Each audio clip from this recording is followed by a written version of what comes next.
Dr. Lee Taeho wiped the sweat from his forehead as he stared at the strange metal surface his team had just uncovered. The morning sun blazed down on the Gobi Desert dig site, but the heat was not what made him nervous. After 20 years of digging up old pottery and bone fragments, he had never seen anything like this before.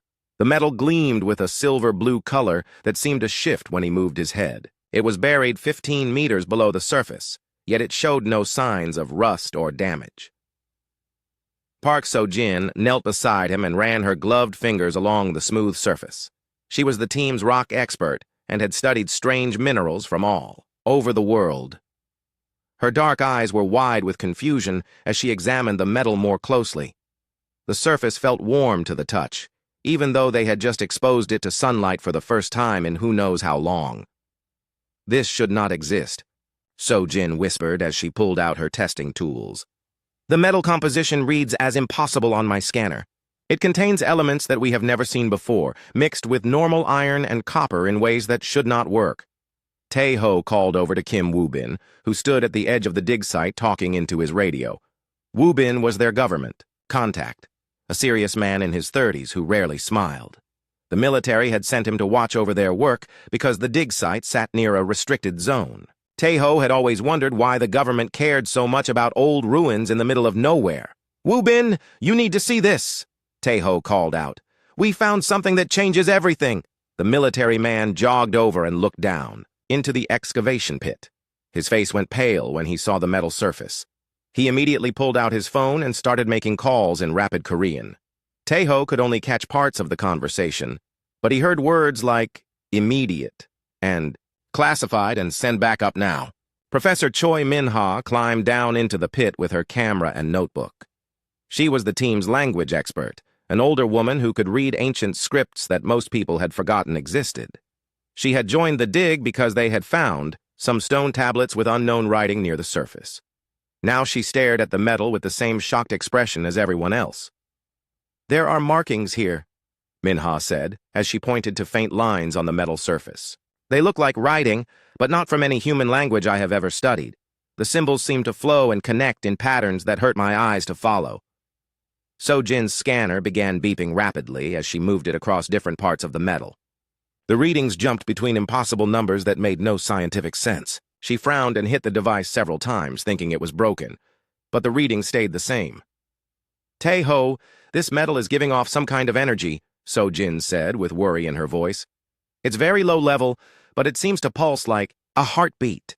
The energy gets stronger when we touch it or get close to it."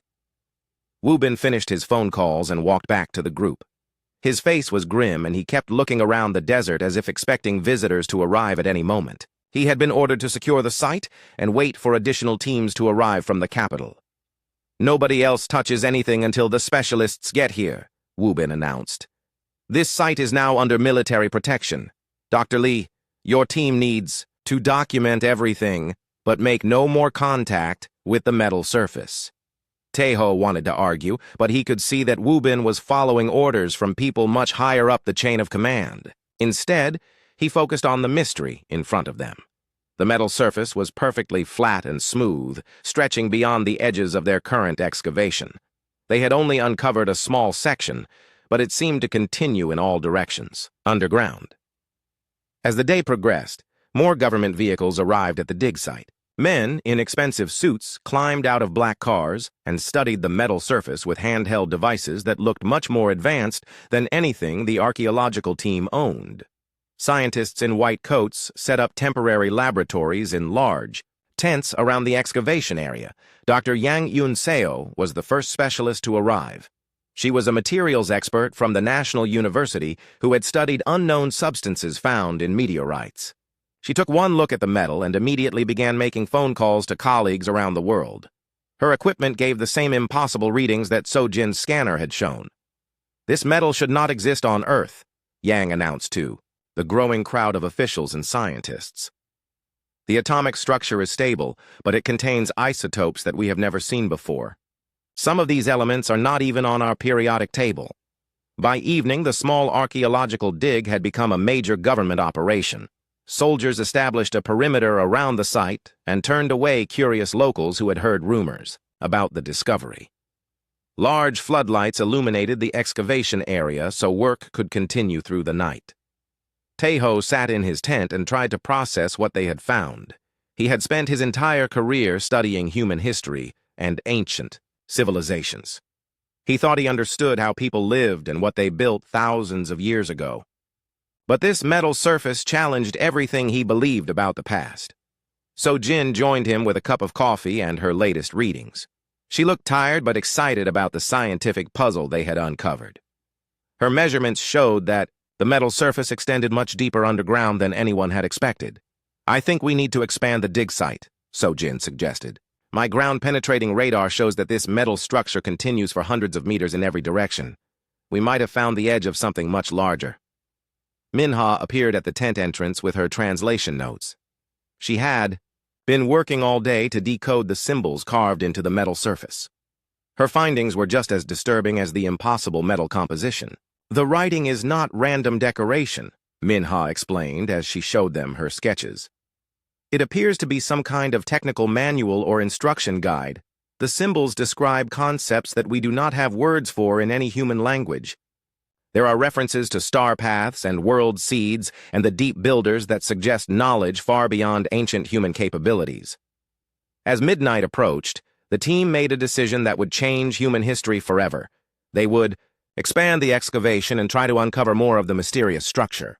Wu Bin had received permission from his superiors to support the dig with additional resources and equipment. The next morning brought heavy machinery and a full construction crew to the site. As they carefully removed layers of sand and rock, the true scope of their discovery became clear. The metal surface was not just a buried artifact or crashed vehicle. It was the outer shell of something enormous, something that seemed to extend deep into the Earth's crust. By the third day, they had exposed an area the size of a football field, and the metal surface continued beyond their excavation in all directions. The structure appeared to be some kind of massive dome or hull, buried so deeply that its lowest points might reach the planet's core. The most disturbing discovery came when So Jin's deep scanning equipment detected hollow spaces inside the structure. There were vast chambers and corridors within the metal shell, some large enough to hold entire cities. The spaces showed signs of atmosphere and possibly even gravity fields that operated independently of Earth's natural forces. On the fourth night, something changed. The metal surface began to emit a low humming sound that could be felt through the ground rather than heard through the air. The vibration was subtle at first, but it grew stronger as the hours passed. By dawn, the humming had become so powerful that it shook equipment and rattled the windows of vehicles parked nearby. The sound was not random noise. It had a pattern, a rhythm that suggested intelligence and purpose. As the humming grew louder, monitoring stations around the world began detecting the vibration. The sound was traveling through the Earth's crust and emerging at locations thousands of kilometers away from the dig site. Tejo stood at the edge of the excavation and watched the metal surface pulse with faint light that matched the rhythm of the humming. Whatever they had found was waking up after sleeping for countless ages beneath the desert sand, and somehow he knew that the entire world was about to change in ways that none of them could imagine. The humming from the buried structure had been growing stronger for 3 days when the first alien ship appeared in Earth's sky. Dr. Yoon Hairi was working late in her temporary laboratory when every piece of electronic equipment in the camp suddenly went silent. The quantum physicist looked up from her energy readings to find that all the lights had gone out across the dig site. Then the sky lit up with colors that had no names in any human language. The ship was massive, easily the size of a city, and it hung motionless above the Gobi Desert like a dark mountain floating in the air. Its hull was covered in patterns that shifted and flowed like living metal, and it cast no shadow despite blocking out the stars. Hairi grabbed her emergency radio and tried to contact the military command center, but every communication device had stopped working. Commander Jang Hyun-soo was at the space monitoring station in Seoul when his screens began showing impossible readings. Objects were approaching Earth from multiple directions at speeds that should have been detected weeks earlier. His tracking systems had somehow missed the arrival of 12 different spacecraft, each one larger than anything humans had ever built. The ships took positions around Earth's orbit but made no hostile moves. They simply waited, as if they were studying the planet and its inhabitants.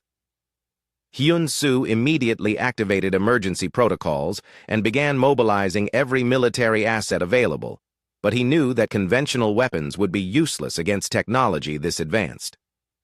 Back at the dig site, Taeho and his team watched in amazement as a smaller craft detached from the massive ship overhead.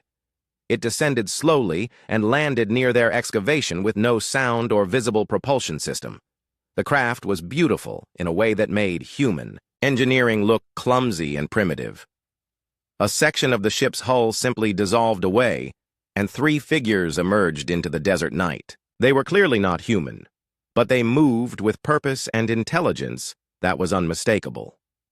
The tallest of the 3 beings approached the excavation site, while the other 2 remained near their ship. The alien was humanoid in basic shape, but stood nearly 3 meters tall. Its skin had a blue-gray color with patterns that seemed to shift like Sojin's energy readings. When it spoke, the words came out in perfect Korean, though its mouth movements did not match the sounds. "We are the Keth Dominion, and we have come because of the signal from the Builder's ship," the tall alien announced. "You have awakened something that was meant to stay buried. Your species is not ready for this responsibility." Taeho stepped forward, trying to hide his fear and confusion. As the dig leader, he felt responsible for speaking with these visitors, even though he had no idea what to say to an alien being. "We are archaeologists studying our planet's history," Taeho replied carefully. "We found this metal structure by accident while looking for ancient human settlements. We did not know it would send signals to other worlds." The Keth alien studied Taeho with large eyes that seemed to see much more than the visible spectrum. After a long moment, it gestured toward the humming metal surface with one of its 4-fingered hands. "This is not a structure or settlement," the alien explained.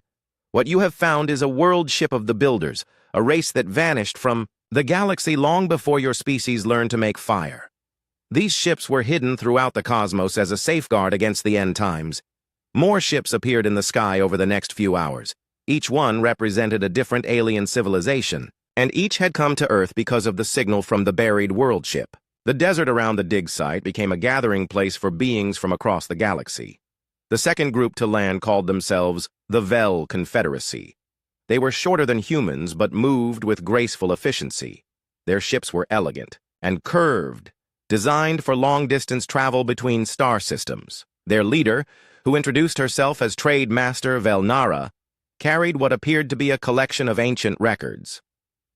"The Builders were the first civilized race in our galaxy," Velnara explained as she shared holographic images with the human team. "They spread life to countless worlds and guided the development of dozens of species. When they disappeared, they left behind only legends and warnings about their return." The third group was the most unsettling. The Ashanti Collective arrived, in ships that looked grown rather than built, with organic curves and surfaces that pulsed like living tissue. The beings themselves moved in perfect coordination, as if they shared a single mind across multiple bodies. "The collective remembers the Builder time," they spoke in unison, their voices creating harmonies that resonated in the listener's bones. "We were young when they departed beyond the physical realm. They promised that their inheritors would come when the galaxy faced its greatest trial." Professor Minha worked frantically to document every word of these conversations. The revelation that Earth had been visited by advanced aliens in the distant past explained many mysteries about human development and the strange gaps in the archaeological record.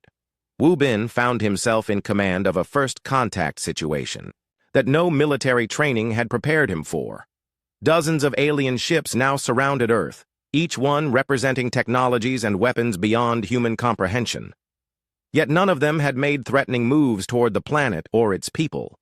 "They seem more afraid of the world ship than interested in conquering us," Wu Bin reported to his superiors during one of his hourly check-ins. "Every alien delegation has expressed concern about humans accessing Builder technology before we understand what it means." Dr. Yang Yun-seo made a discovery that changed everyone's understanding of the situation. While studying tissue samples from the human dig team, she found genetic markers that matched elements found in the Builder metal. Somehow, human DNA contained traces of the same impossible elements that made up the world ship's hull. "We are connected to this technology at a biological level," Yang announced to the assembled alien delegates and human officials. The builders did not just hide their ship on Earth by coincidence. They chose this location because humans carry part of their genetic legacy. Hayri's energy readings confirmed what the aliens had been telling them. The world ship was not just awakening in response to human contact, it was actively scanning the humans who touched its surface, reading their genetic patterns, and comparing them to some kind of internal database. The most shocking revelation came when Minha successfully translated a section of the builder writing. The symbols described Earth as a seed world, where the builders had planted the genetic foundation for their eventual successors. Humans were not just random discoverers of ancient technology. They were the intended inheritors of the builder legacy. "The ship is testing us," Minha explained as she shared her translation with the group. "It will only activate its full capabilities for beings who carry the correct genetic markers and demonstrate the wisdom to use builder technology responsibly." As if responding to her words, the world ship's humming changed pitch and rhythm. New sections of the metal hull became visible as sand and rock shifted away from the structure. The ship was revealing more of itself, exposing access ports and what appeared to be docking bays large enough for the alien vessels overhead. The Keth delegate approached Taeho with obvious concern written across its alien features. The warrior race had fought wars across the galaxy for thousands of years, but they clearly feared the power that the builders had left behind. "Your species stands at a crossroads," the Keth warrior warned. "The builders left their technology for the race. That would become the galaxy's next guardians. But this power could also destroy entire star systems if misused. We have seen civilizations tear themselves apart, fighting over much smaller builder artifacts." Velnara shared historical records that showed the rise and fall of a dozen different species that had discovered builder technology. Some had used it to create golden ages of peace and prosperity. Others had used it to conquer their neighbors and expand across the galaxy until they destroyed themselves in civil wars. "The choice belongs to humanity now," Velnara explained. "The world ship will only respond to your genetic signatures. We cannot take this responsibility from you, but we can share the wisdom we have gained from watching others face similar tests." The Ashanti Collective offered a different perspective on the situation. Their shared consciousness allowed them to process information and make decisions much faster than individual beings. They had observed the patterns of galactic civilization. "For millions of years, the galaxy moves in cycles," the collective intoned. "Each age is defined by the rise of a new guardian species that maintains balance and prevents chaos. The builders were the first guardians. Now that time may be ending, and a new age must begin." Hayri made a breakthrough in understanding the world ship's energy systems. The massive vessel was not just a ship or a storage facility. It was a tool designed to reshape entire worlds and guide the development of galactic civilization. The technology inside could terraform dead planets, create faster-than-light travel networks, and even manipulate the fundamental forces of physics. "This is not just advanced technology," Hayri reported to the growing council of humans and aliens. "This is the power to remake the galaxy according to the will of whoever controls it." The entrance to the world ship opened on the 7th day after first contact. An Su-young was working on translating builder symbols when the metal surface simply dissolved away, revealing a corridor that stretched deeper than their lights could reach. The linguist had been making steady progress with the alien writing, but nothing had prepared her for seeing builder architecture in person. The corridor was enormous, easily large enough for the alien ships to fly through side by side. The walls glowed with a soft blue light that seemed to come from within the metal itself. Strange symbols moved along the surfaces like living text, changing and shifting as the human and alien exploration teams walked deeper into the ship. Nam Gildong led the engineering team as they documented every detail of builder technology. The mechanical systems were unlike anything he had studied during his 20 years designing spacecraft for the human space program. The builders had created machines that seemed to operate without visible power sources or moving parts. "Everything here works on principles we do not understand," Gildong reported as he scanned a device that appeared to be manufacturing new materials from empty air. "The energy comes from somewhere, but our instruments cannot detect any kind of power generation or storage systems." Dr. Oh Eun-ji was fascinated by the biological specimens they found in the ship's vast preservation chambers. The biologist had spent her career studying Earth's ecosystems, but the world ship contained life forms from dozens of different worlds. Entire forests grew under artificial suns that had burned for millions of years without fuel. These are not just preserved samples, Yoon-ji explained, as she studied a grove of crystalline trees that sang in harmonious tones when the wind touched their branches.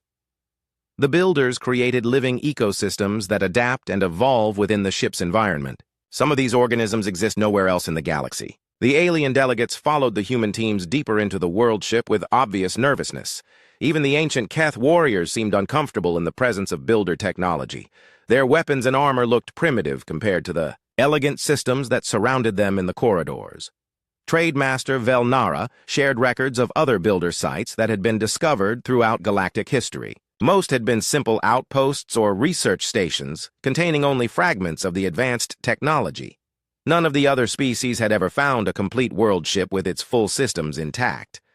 Your species has discovered something that we thought was only legend, Velnara admitted as they passed through a chamber filled with floating platforms that moved without any visible support. The complete technological heritage of the builders has been hidden on your world for longer than our civilizations have existed. The Ashanti Collective moved through the ship with perfect coordination, their shared consciousness allowing them to process the overwhelming amount of information faster than individual minds could manage. They paused at certain locations and communed silently with systems that responded to their mental touch. The ship is alive, the Collective announced after one of their communion sessions. Not alive as biological organisms are alive, but aware and intelligent in ways that transcend physical existence. The builders created artificial consciousness that surpasses the limitations of flesh and metal. Su Young made a breakthrough in understanding the builder language when she realized that the symbols were not just words, but mathematical equations that described reality itself. Each character contained multiple layers of meaning that shifted, based on the reader's level of understanding. The builders did not write about their technology, Su Young explained to the exploration team. They embedded the knowledge directly into their language. Reading their text actually teaches you how to understand and operate their systems.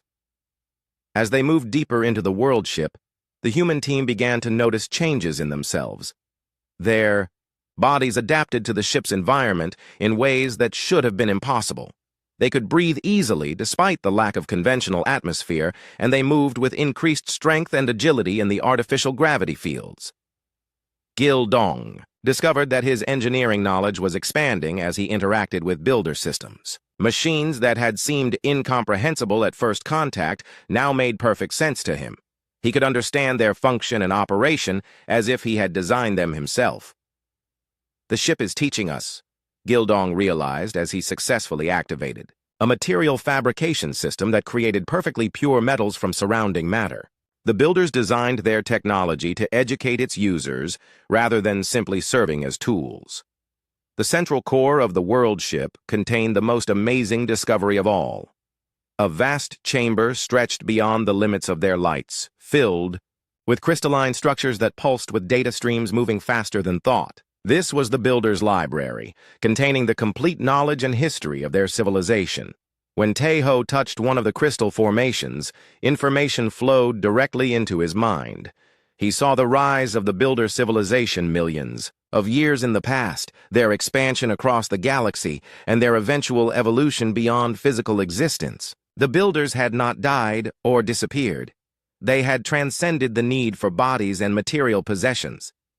They left everything behind for us, Taeho whispered, as the visions continued to flow through his consciousness. The builders knew that other species would eventually develop enough to inherit their legacy. They prepared these world ships as gifts for whoever proved worthy of the responsibility. Yoonji discovered that the biological systems in the ship were more than just preserved specimens. The builders had created a genetic library containing the evolutionary potential of countless species.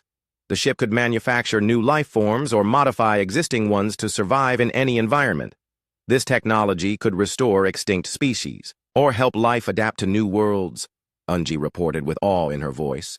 The builders found ways to guide evolution itself, accelerating natural processes that normally take millions of years. The alien delegates watched with growing concern as the humans adapted to builder technology with unprecedented speed. No other species in galactic history had shown such compatibility with the ancient systems. The genetic markers that Yang had discovered were clearly more significant than anyone had realized. The builders chose well, the Keth warrior admitted reluctantly. Your species demonstrates the curiosity and adaptability that the galaxy's guardians will need. But power without wisdom has destroyed civilizations that were older and more advanced than your own. Hayri made discoveries about the ship's energy systems that challenged everything humans thought they knew about physics. The builders had learned to manipulate the fundamental forces of reality, drawing power from the quantum foundations of space and time itself. They are not generating energy, Hayri explained as she studied readings that broke her most sensitive instruments. They are redirecting energy that already exists everywhere in the universe. Matter and energy are just different states of the same underlying reality, and the builders learned to control that transformation.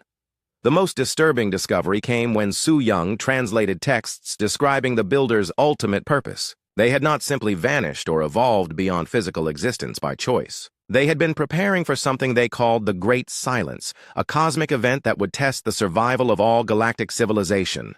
The galaxy moves in cycles, Su Yung read from the ancient texts. Each cycle ends with a period of darkness that resets the development of intelligent life.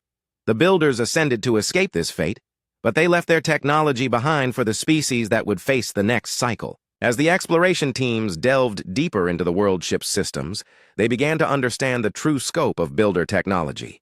The ship was not just a vessel or storage facility. It was a mobile base capable of reshaping entire star systems and guiding the development of galactic civilization. The manufacturing systems could produce materials stronger than any substance known to human science. The medical facilities contained treatments that could extend lifespans indefinitely and cure diseases that had not even been discovered yet. The weapon systems could destroy stars or redirect their energy to create new ones. This is the power to become gods, Gildong whispered as he stood before a control system that could terraform dead worlds or create artificial planets from asteroid debris. The builders left us the tools to remake the galaxy according to our will. But the ship also contained warnings about the responsibility that came with such power. Historical records showed civilizations that had destroyed themselves within generations of discovering builder technology. The temptation to use the power for conquest or personal gain had corrupted species that had seemed wise and peaceful. The Ashanti collective shared their own memories of civilizations that had fallen to the curse of builder artifacts.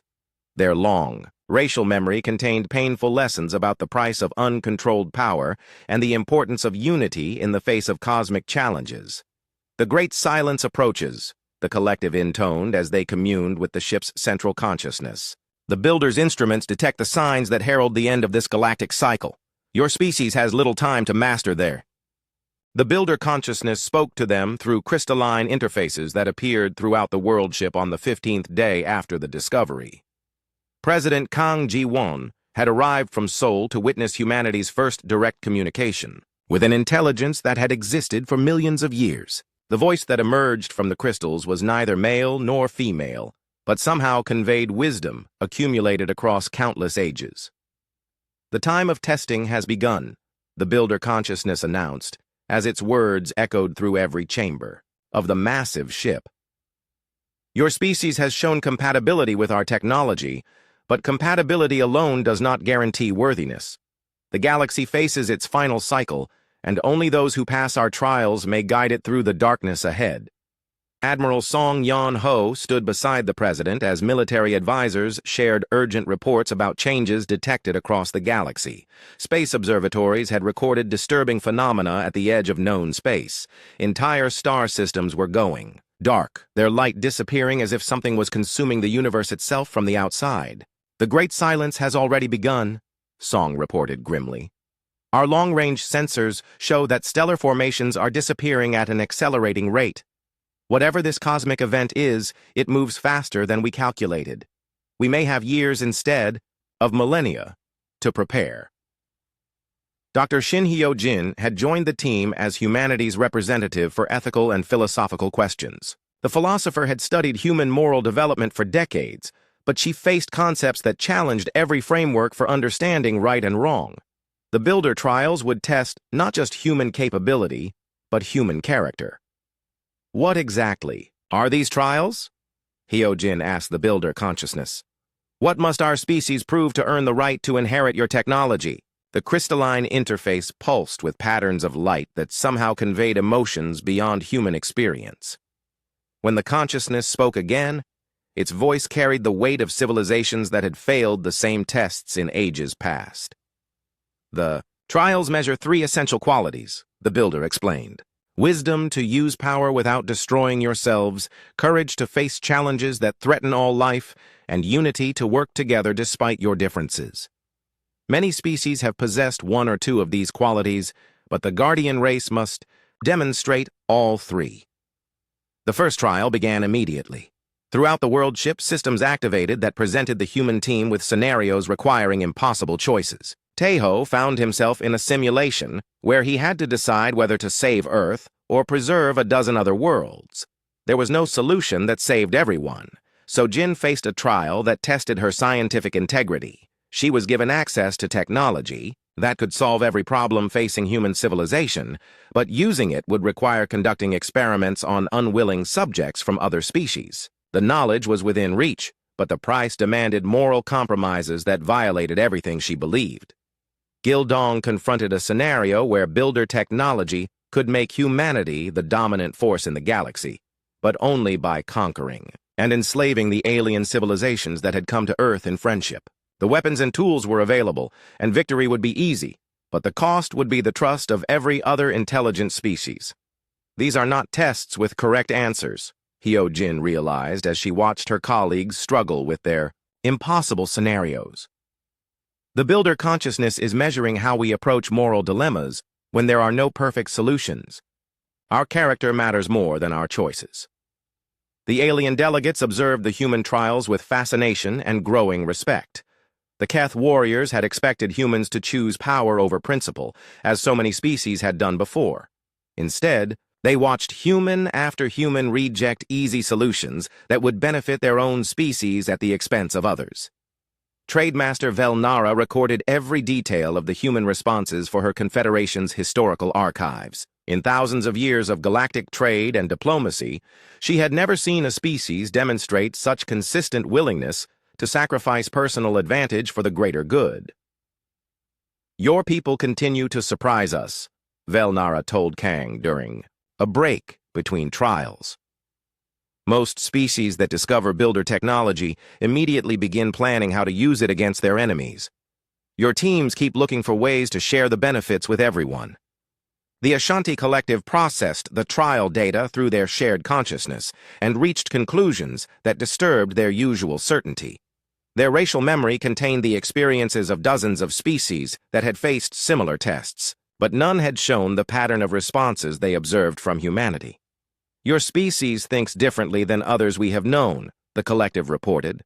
Most intelligent life forms develop hierarchy and competition as survival strategies. Humans seem to have evolved cooperation and empathy as primary traits. This may explain your compatibility with Builder technology. The second phase of trials tested human courage in the face of cosmic threats. The Builder consciousness showed them images of the Great Silence as it consumed entire galaxies in other parts of the universe. The scale of destruction was beyond comprehension, making human wars and conflicts seem trivial by comparison. Yonho led military teams through simulations of defending the galaxy against forces that could destroy stars and remake the fundamental laws of physics. Traditional concepts of strategy and tactics became meaningless when facing an enemy that operated beyond the normal constraints of reality. How do you fight something that can erase matter from existence? Yonho asked the Builder consciousness after his teams failed scenario after scenario. Our weapons and defenses are useless against a force that can simply decide we no longer exist. The Great Silence is not an enemy to be defeated through force, the Builder replied. It is a natural process that resets the universe when intelligent. Life reaches certain thresholds. The only defense is to transcend the physical limitations that make you vulnerable to cosmic cycles. Hayri worked desperately to understand the physics behind the Great Silence. The phenomenon seemed to operate by reversing the fundamental processes that created matter and energy. As it spread across the galaxy, it would undo billions of years of cosmic evolution and return everything to primordial emptiness. The Builders escaped by evolving beyond physical existence, Harry explained to the human leadership team. But they designed their technology to offer another option. The world ships can create protected zones that preserve life and matter during the reset cycle. The third and most difficult trial tested human unity in the face of ultimate power. The Builder consciousness offered each human team member individual access to godlike abilities, but only if they agreed to compete against their colleagues for control of the technology. Wubin was offered command of fleets that could conquer any enemy, but only if he agreed to use them against the other human team members. So-Jin was promised unlimited scientific knowledge, but only if she prevented her colleagues from accessing the same information. Every person faced the temptation to become supreme among their own species. The trial revealed the deepest challenge facing humanity as they inherited Builder technology. The power to reshape reality was intoxicating, and even the most ethical individuals struggled with the temptation to use it for personal advancement. The Builder consciousness watched carefully as humans wrestled with desires they had never experienced before. This is why so many species fail, Hyojin observed as she rejected her own offer of unlimited philosophical wisdom.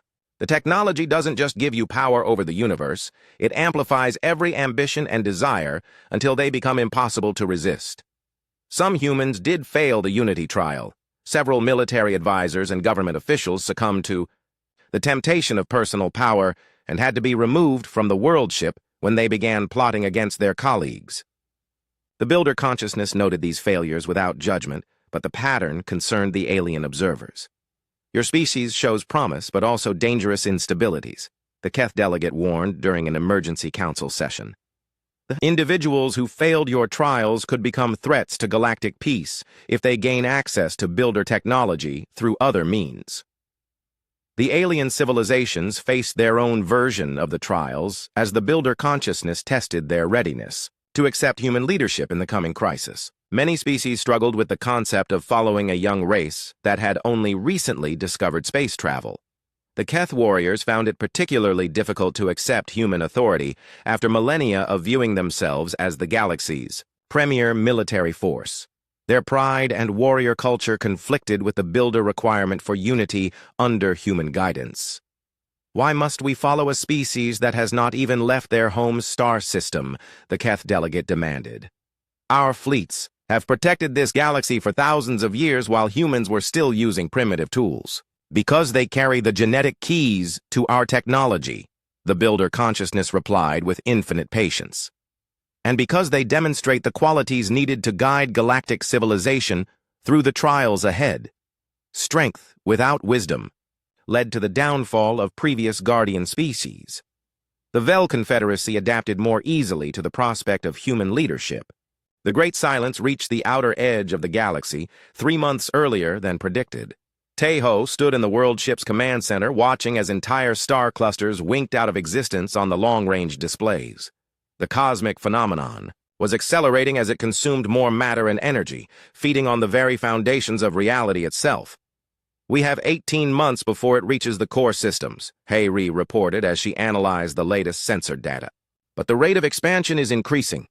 If we wait much longer, there won't be enough time to activate all the world ships. The past 2 months had been a whirlwind of preparation as humanity embraced their role as the galaxy's new guardians.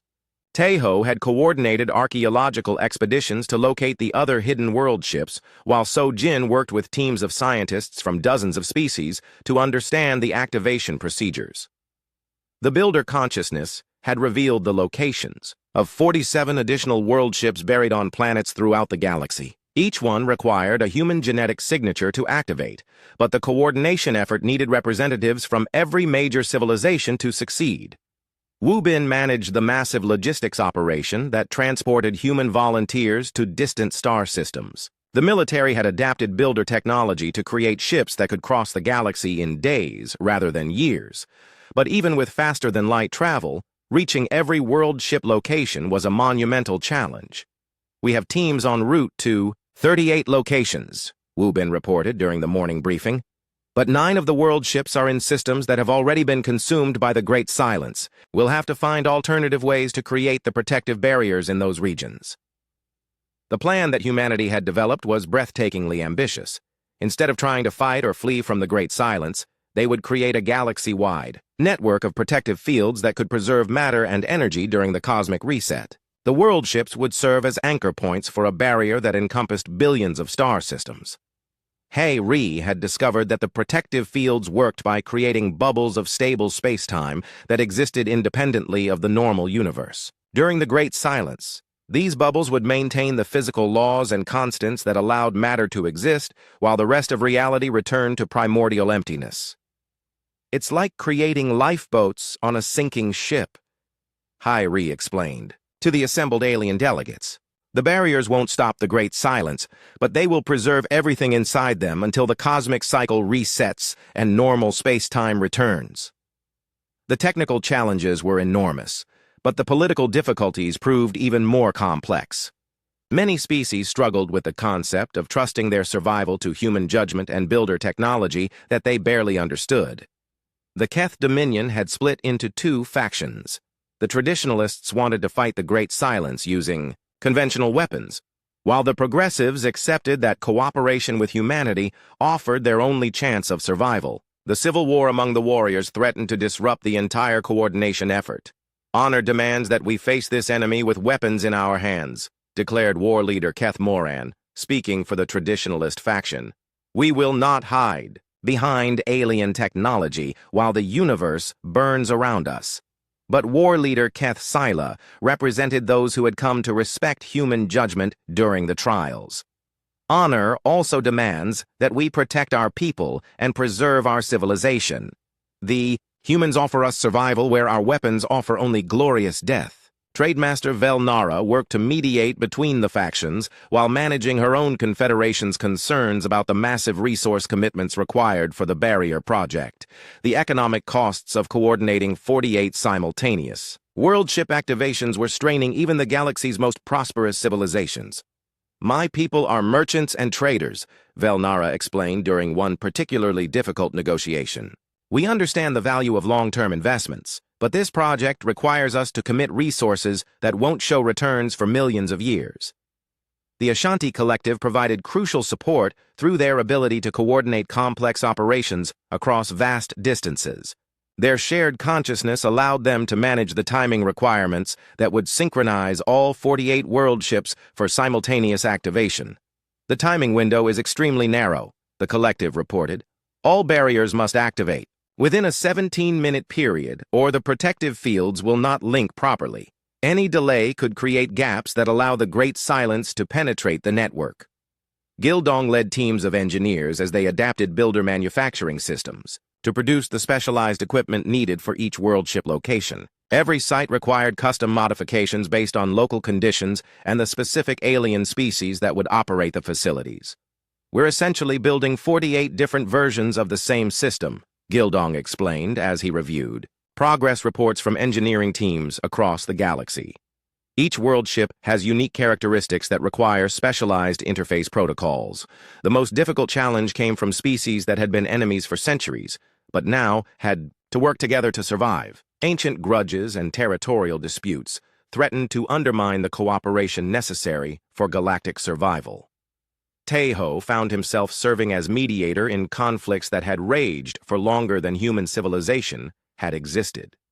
His archaeological background helped him understand the historical grievances that divided different species, but finding solutions required diplomatic skills he had never needed while studying ancient pottery. "Your species were fighting over mining rights to this system 3,000 years ago," Tejo told representatives from 2 reptilian civilizations during one heated negotiation.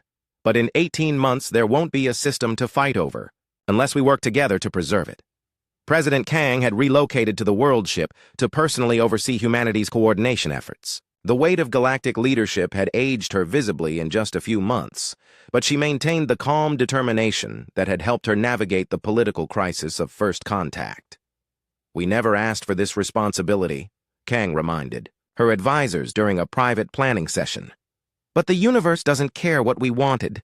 We have the tools and the opportunity to save billions of civilizations. History will judge us by what we choose to do with that chance.